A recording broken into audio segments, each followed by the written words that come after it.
जी अस्सलाम वालेकुम dear students, मैं रिजवान अहमद। आप सब लोग कैसे जी? उम्मीद करता हूँ आपका दिन अच्छा चल रहा होगा।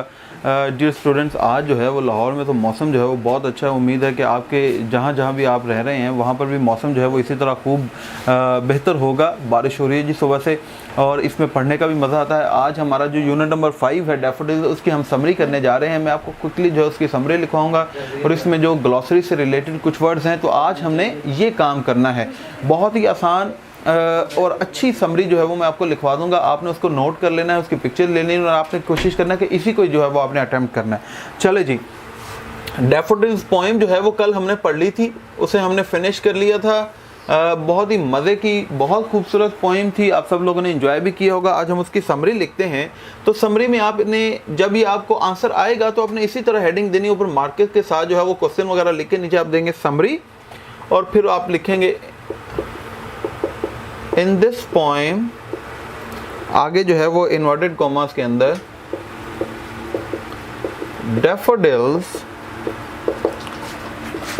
The poet describes the soothing effects of the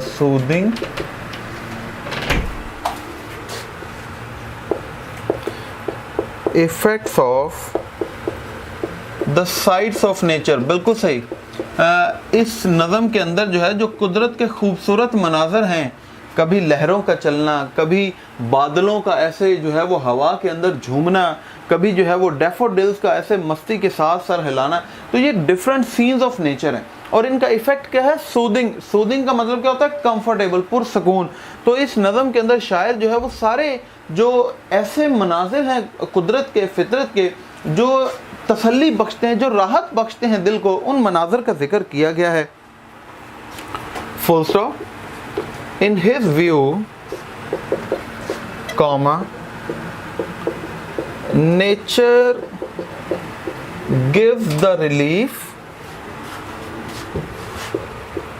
तो जब शायर कहता है कि when I am lonely, when I am sad, जब भी मैं तन्हा होता हूँ, जब भी मैं खाली जहन होता है, वेकेंट मेरा एम्प्टी माइंड होता है, जब मैं थोड़ा पेंसिव मूड होता हूँ, मायूस होता हूँ, सैड होता हूँ, तो डैफोडिल्स का वो मंजर जो है वो मेरे लिए खुशी लेकर आता है। तो इसलिए वो कह रहा है कि in his view nature gives the relief, कि नेचर जो है वो आपको रिलीफ प्रोवाइड करती है, आपको सुकून, आपको राहत जो है वो मुहैया करती है। To the poet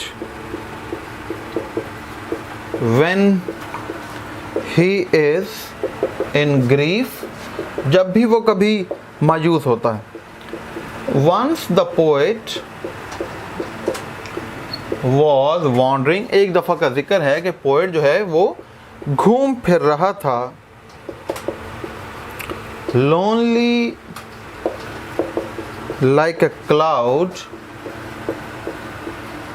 full stop। suddenly, अचानक उसकी नज़र पड़ी या उसने देखा, he saw a large number of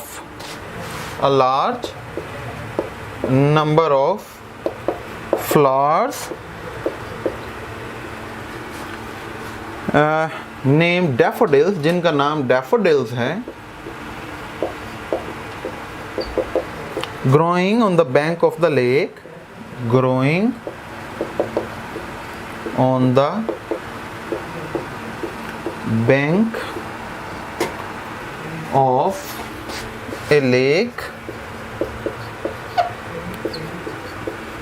under a tree, full stop।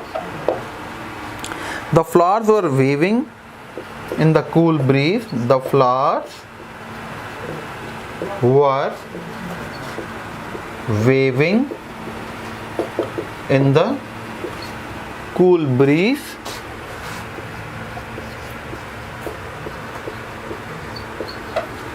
full stop।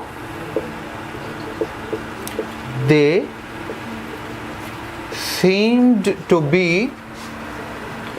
dancing happily, they seemed to be dancing happily। The beauty of the flowers, the beauty of the flowers was more charming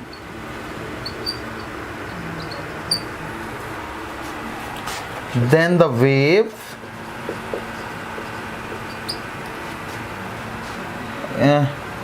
than that of waves in the lake.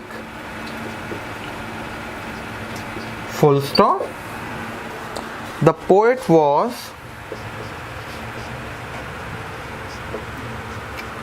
delighted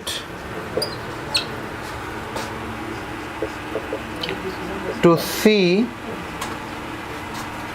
that beautiful sight. तो शायर जो है वो खूबसूरत मंजर देखकर बड़ा खुश हुआ. Beautiful sight. आगे जी. when the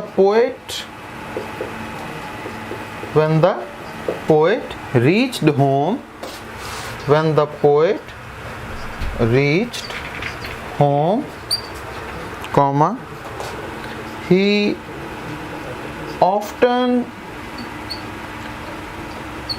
remembered them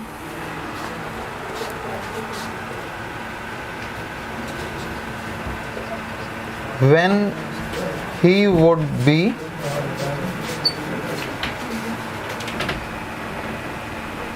in pensive mood.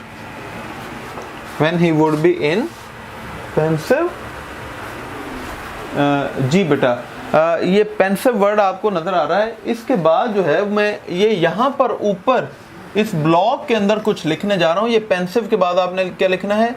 In pensive mood और लोनली. ठीक है, full stop. He felt great player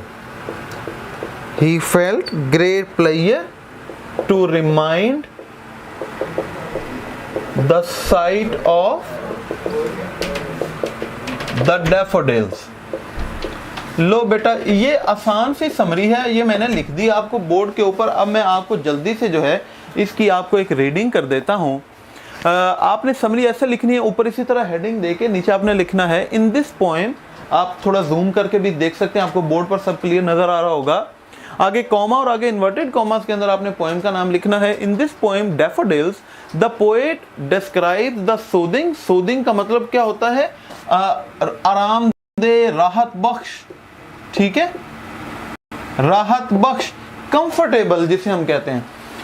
the poet describe the soothing effects of the sights of nature. Sights, scenes, मनाजिर.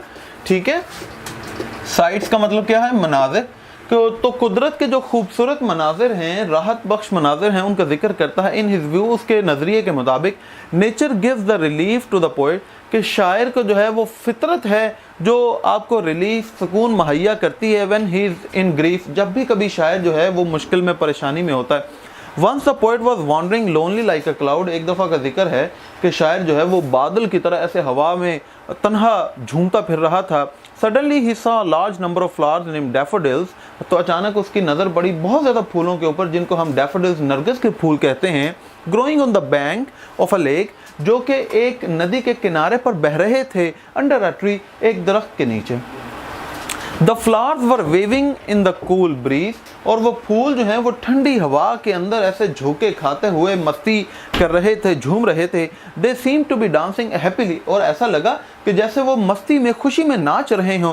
The beauty of the flowers were more charming than that of waves in the lake. और शायर कहता है कि उन फूलों की जो खूबसूरती है वो उस झील के अंदर बहने वाली दिलकश लहरों से भी कहीं ज़्यादा थी.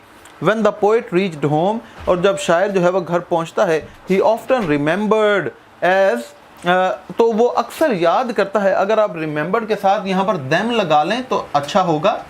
he often remembered them, और वो अक्सर उन फूलों को याद करता as when he would be in pensive mood, जब कभी भी